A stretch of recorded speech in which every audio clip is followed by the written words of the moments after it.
Game number 3 will decide this. Here we are. And to bring it back to those cool details, you were talking about all the depth that these civs have in the matchup specifics. One cool one to think about that's denied straight away from English is the man-at-arms rush we've seen some players do.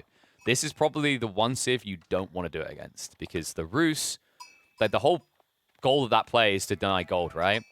What civ never cares about the gold vein? Has to be these guys, right? They don't need it because they just go hunting.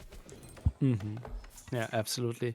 And it feels like this could be the most important Age of Empires 4 match for Kasva, probably since his Genesis quarterfinals. Like, there's so much on the line here, one single game, and he has been training for this for months. MarineLorD obviously blessed with a lot of big results, and Kasva, not sure how his nerves are set up for this one.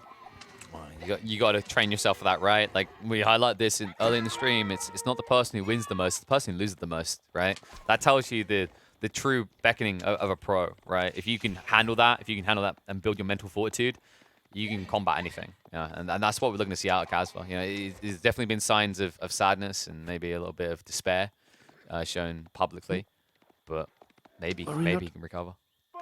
MarineLorD just a bit short of those deer at the top, but I think Kasva is nowhere close.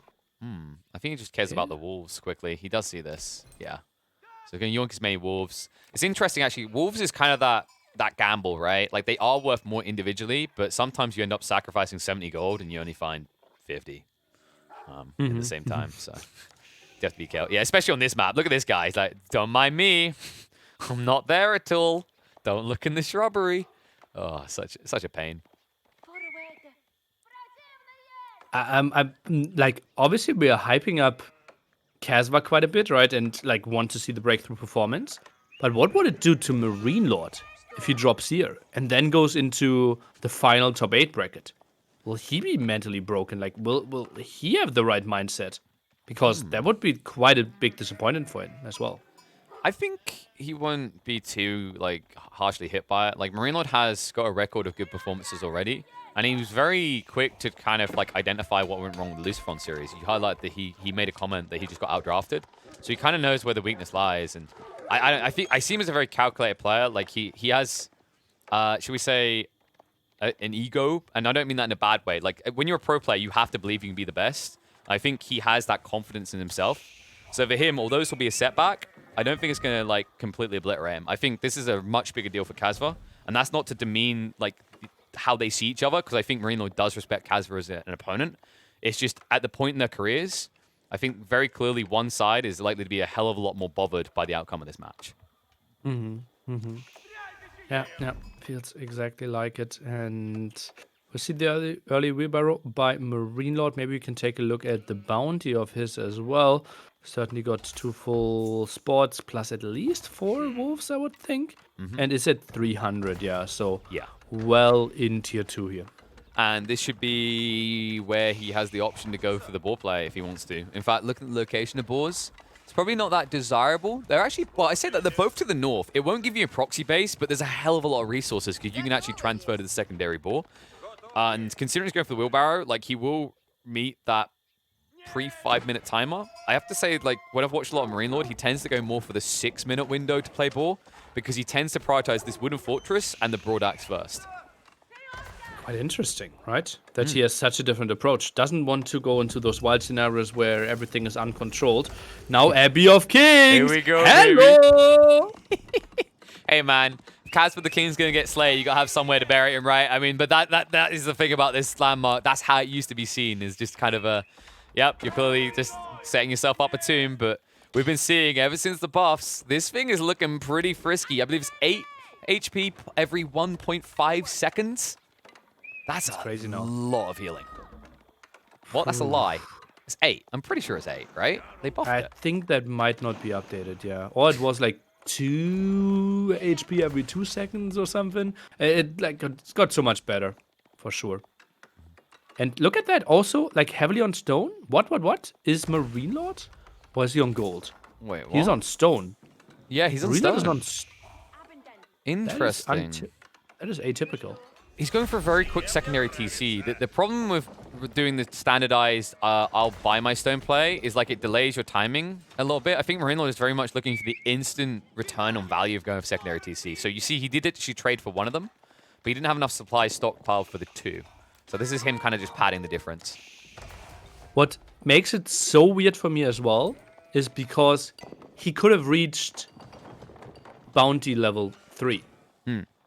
If he just got those 2 boar kills as well. So I think That's true. if you're like at 320, I can see the extra TC absolutely reasonable. This one, I would be so inclined. I feel like 2 more boars and then bounty like tier 3. Yeah. It's such a dream. So I just done a double check, and yeah, the Abbey. Sorry, I had to get on this one because I don't like those tooltips. Abbey Kings went from 4 health every 1.5 seconds to 6 health every 1 second. So I wasn't that far off because I said 8 health every 1.5 seconds. I'm just gonna pat myself on the 9 back. every 1.5. Yeah, I was close. I was close, regardless. But yeah, it's a lot stronger basically because 4 health every 1.5 seconds. I don't even know why it was like that, by the way. Why was it? Why couldn't it have just been a rounded number of like X heal every 1 second? Seems so unneeded. It's like those testings is like wild, right? They have like full-time people that play multiple games, and at one point they feel like, okay, this is exactly what feels balanced. It's so tricky. And every single time I try to talk to them, I feel like, wow, I would know it so much better. And then I continue playing, and so much is done so beautifully and so extremely accurate that I think trusting the devs is more often right than not. And this time they changed their mind. Got it. So I should That's just a lot of trust HP them. lost. Oh, what? No, it's not. Wait, no, it's not. He's gonna heal up because we're getting that stables play. By the way, I think if you actually hover onto the landmark, it will give you the. If you ever get confused in games, folks, the Abbey of Kings will give you the correct timing if you hover on the name of the landmark compared to the aura. There you go. Yeah. That's where I got it from. Go back. It's 8 every 1.5. See? Look at this, and it's actually 6 every 1 second. I'm shaming them right now, but come on. This is so confusing. I knew I got that number from somewhere. $60 game, by the way. Abbey of Kings is a lie. More like Abbey of Prince. I just can't trust it. Let's focus on the rest of the game, because MarineLorD, he has got that secondary TC up, and it was stuck forward onto the DM wood line. So he's giving himself a little bit of extra control. Don't be deceived, though. This town center doesn't have the full vision in a stealth forest. I noticed a lot of players fall victim to this before. I'm sure MarineLorD knows it, but he doesn't actually have vision into that stealth forest he's parked next to.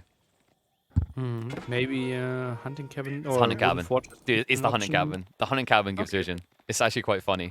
Like, a hunting cabin gives more vision than a town center into a stealth forest. Don't ask me why. I guess the hunters can sense the forest. I'm not quite sure how that works. Maybe they sit on their outpost on the hunting cabin. Let's take a look. No, there's actually no outpost. No, maybe they have like a pet falcon or something that just looks around. Okay. English tries to wall up, and MarineLorD, look at that, not too far away from casting. We could say the same about Kasva though, and a pretty damn short feudal age. Not what I expected. I kind of saw this coming. Like, I did kind of allude to, like, we might just see a cast stage rush. I like that we had this sidestep into a few horsemen, but this is a really cool matchup because of the dynamics at play. So keep in mind that Kasva does have some benefits to him going in. Wait, what? Does he? Oh. He doesn't see the boar. Might be one tile away. That is unfortunate. So one thing I want to highlight, though, is like the dynamics at play, right? Is that they might both be going knights now, and there's ups and downs to both sides. So the Roosts get unique techs. Later on, they get Boys Fortitude. What they get access to soon is like the Knight Saber, Knight Saber Imperial, and then, of course, Boys Fortitude sooner. On the other side, though, Kasva has a lot more upsides. His knights now have the ability to heal back at base. And then also, if you ever fight near the English base or near their outposts, they get a ridiculous buffer to their attack speed. That's why Kasva loves this build so much. Yeah, I think like fighting in the base of the English is not an option. No. You can't really break them now. It's like you have to have like 1.5x the numbers. And yeah, better safe than sorry is apparently the approach here. Is that fully walled? I think so, right? I mean, you're trusting trees to guard trees at this point. I don't know if I wouldn't take that dive. You can't get through there. It's completely safe. But he doesn't want to risk it for the biscuit, you know? Like, come on. we can forgive him. Kasva is like, he's a little bit paranoid in this game, right? This one means the world to him. If he could actually slay the #1 seed here, not only keeping his dream alive, but also a humongous morale booster. Knight. He's back, fighting. Scout, I think, can't be microed back here because that means the Knight would die. Yeah. Scout. Dude, imagine if it gets died. both. Imagine if Knight it gets both. The HP. I saw that head button. Good Tier lord. 3. So MarineLorD will have some crazy income. But also, any damage, like this is another example. Like, this is your kind of preview. That Knight is now stuck at 10 HP. He can maybe go Warrior Monks, probably not anytime soon. More importantly, Kasva can just heal any damage done. And they're both now up in castles, so this is where the Knight rush should begin. And I'm glad that MarineLorD done this. He started to switch over. I think this is the right play, because if you play Knights on Knights, for the reason we've just already highlighted, you don't win. What did the Abbey of Trinity do, though? Not Abbey of Trinity. Like, Abbey of Kings? The Abbey of Lies, basically. Oh, the Abbey of Deceit. I believe it is the... I think it's probably the safe middle ground of the 6 health every 1 second. I haven't actually... Like, admittedly, you know, I'm not saying I have the most interesting life, but I haven't sat there and, like, just watched the number. Hopefully we'll have a moment where we can do that, though. I'm sure that'll be a very thrilling moment in this game for us. But I think it was mainly to guarantee himself that the opponent didn't want to attack, right? Yeah, it's actually a pretty cool Kasva? defensive tool because, you know, you mentioned, like, the villagers attacking. They're pretty good defenders when you stick them next to an Abbey of Kings as well.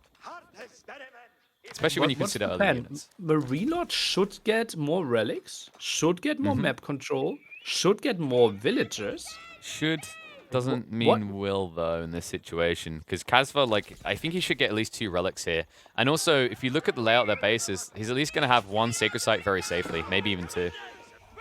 Now the Knights are in. Archers will deter him away. He sees there's no one working on the wood line here. But this is kind of funny, actually. Kasva's pulling a MarineLorD. He's going to start splitting up into cavalry groups and making him very uncomfortable in this game. Crossbow now for MarineLorD mixed into his archers.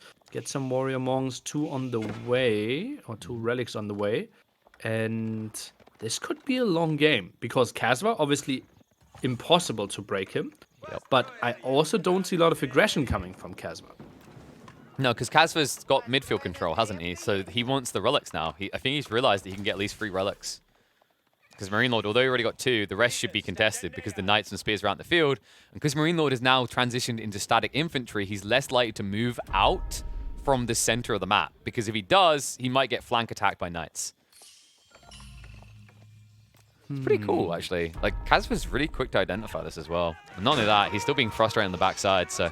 It's just random idle time and bad trades as it's 2-on-1 Knights here. Still, like, what's the game plan here for Kasva? Is it just camp out?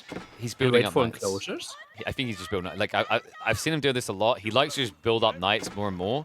And as they'll get injured, you'll probably notice him peel them all the way back to his base to heal.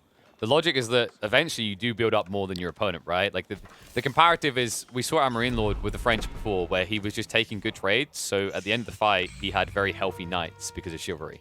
It's kind of a pseudo-chivalry. Although if you lose Knights like this, less so. That crossbow defense looks okay so far. Wait, MarineLorD... Oh, okay, he actually gave him too much credit there. I don't think MLord saw that at first. Thing is, like, Kasva's at 6 Knights now. 1 more in the queue. Doesn't look like crazy production. Villager-wise, still 9 ahead for MarineLorD. Will have the relic advantage by actually +2. Oh, wow. He got 2 more? That's surprising. I think Kasva, he pulled 2 of the Knights away from the one in the south, I believe there was one, which he didn't get. So he only got the one over near Sacred Site. He can at least recover some gains by going for the Sacred Site control. But like that's really surprising. I mean, that's to MarineLorD's credit to identify the weakness there. Wallo. Leave me alone, Wallo, if you ever seen one. Yeah, to zone out. Okay, Knights, will they find some kills? Okay, found 1 or 2 kills. I think he got maybe 1, because I think he killed 1 previously. The annoying part is the Springwood upgrade now. And look at this, Kasva pulling the villagers forward. I think he wants to stone into a keep drop here. I think it might just be his gold running out, and he is forced to go further forward. But why now wouldn't you the go army is coming in. Like, wait, we went the wrong way. Let's go right.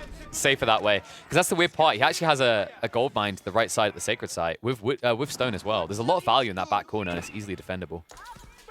So a bit surprising here. Oh, that's not a lot of army by Kasva. Where's his production? Kasva's... Has 2 more knights now? I think he's been too greedy here. Yeah, look how many stables he has. He can't afford this yet. His gold is being sucked dry. Like, he has surplus in reserve. Food is a lacquer right now, but in the coming minutes, it's gold that he's going to be missing. Only 1 relic. Feels underwhelming there. 4 relics went into MarineLorD's favor. I wouldn't be surprised if more sacred site control is now coming in as well. This one, second one, Kasva at the right-hand side, but he can't really contest it. It's not even like you can argue you need those monks to now heal your units, right? Like, you have the Abbey of Kings for that. I guess it's like, it's the difference between getting NHS healthcare and getting Bupa private healthcare, right? Like, I mean, you just get it much quicker. But, yeah, probably not getting the value he's looking for out of the monastery investment now. Now the raid in. Perfect time and no gold for Kasva. Wow. Look how quickly he drained it as well. Just less than a minute ago, I think it was, he had over 1,000 gold. He's now down to 461. Lots of resources floating for MarineLorD, though. Look at that. Wood and gold. Could maybe go for something. Gold vein, not taking anything. So basically, Kasva only relying on that relic and the sacred site. Now knights are coming in. Oh, the clash, though. Attack speed buffer is there for Kasva, however, the numbers are not. He tries to wrap around, but MarineLorD just with the good trades here. Too many crossbowmen in the formation. The retreat away is going to cost him more. And the numbers just escalating against him. Kasva even throwing away the old men. Apparently in war, it seems appropriate to arm the elderly. But they didn't want to fight. And now it's about to escalate because MarineLorD is moving in, looking to burn down the towers and get access to the eco lines. He understands that Kasva is living beyond his means on this high ground. 9 military for Kasva. Nothing else. Monastery exposed. And, like, he has no way of coming back into this one. It's so many knights out now. Archers are in. Oh, wait. So many villagers forced to be idle as well. Here we go. This is the power play. Abbey of Kings. This is the moment. Attack speed buff, healing. It's got to be, right?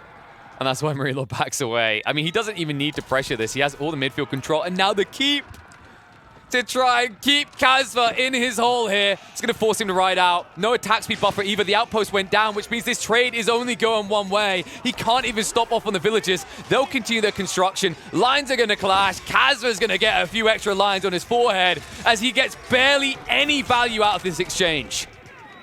Ooh, and MarineLorD's dream will be kept alive here, as it looks like 50 population lead for him now. Keep is going to go up, at least in try number 2, if he pulls some more villagers there, and the rest might even finish the job. Now moves out here to the left-hand side is Kasva trying to get gold, but I think MarineLorD, he should just finish this game pushing through the center. Kasva, he needs to pull something crazy out of his head. Goes for a big switch into barracks, but denied. He has to stop it all. He has to run and retreat. Everyone looking to garrison any building that's free. Women and children first is thrown out the window here. Either you run fast or you get ran down.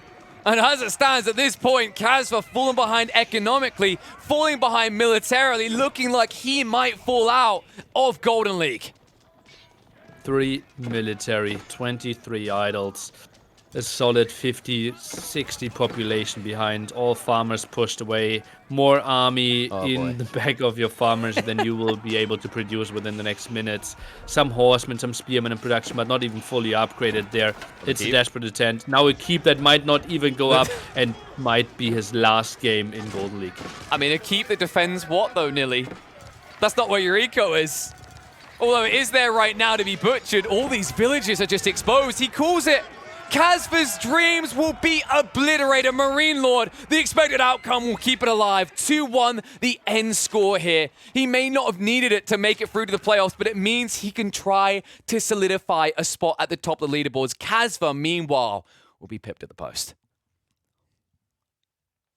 Ooh, feels a bit bad for Kasva, but obviously MarineLorD, the worst person that we want to see continue here and maybe want to see make another final happen.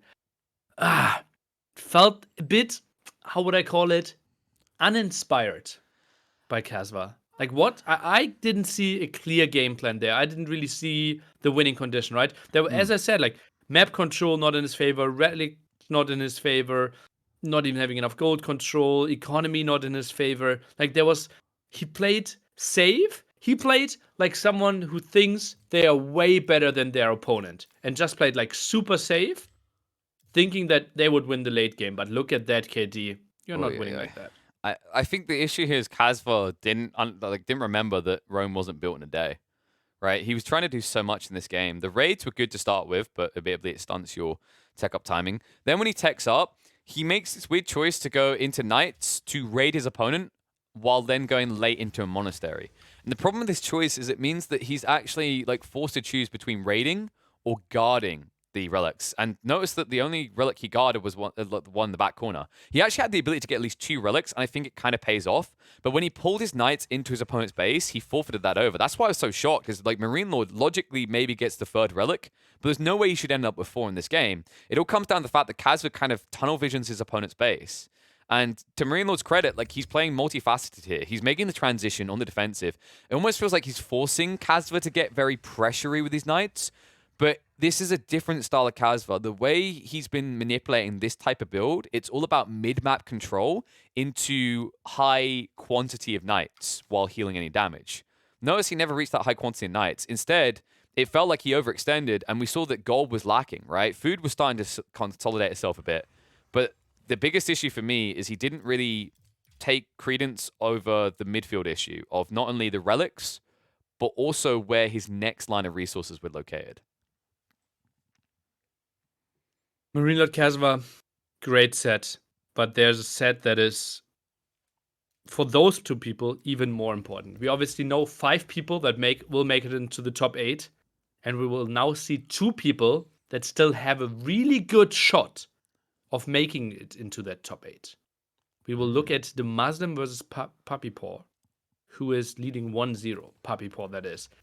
The loser of the set, I don't want to say it 100%, but let's say isn't looking too hot.